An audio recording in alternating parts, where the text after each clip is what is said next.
Welcome to Burlap Teachers. Enjoy the video. You start by securing a real unlimited connection. Pick a provider whose plan explicitly allows the usage you need, because terms matter. Once signed up, activate service and confirm account details.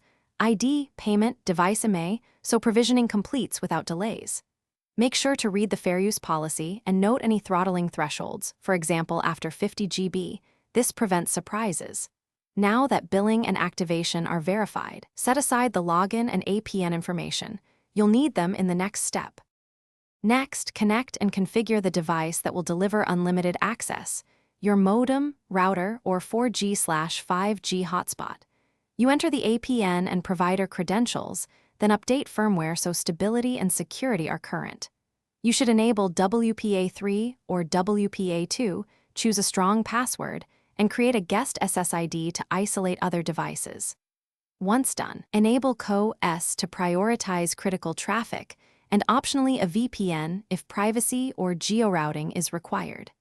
Make sure to monitor real-time usage through the router app to avoid accidental overage. To finalize, optimize placement and connections. Position the router centrally, prefer Ethernet for heavy devices, and use 5 GHz for short-range speed. Test speeds, then adjust channels or bands if interference shows up. If performance drops, reboot the modem and router, verify signal strength and switch bands. If problems persist, gather logs and call provider for provisioning or cap inquiries. Make sure firmware is always current, and keep a simple troubleshooting checklist. Reboot, check signal, swap cables, so you can resolve most issues quickly. Thanks for watching. Consider subscribing if this video helped you.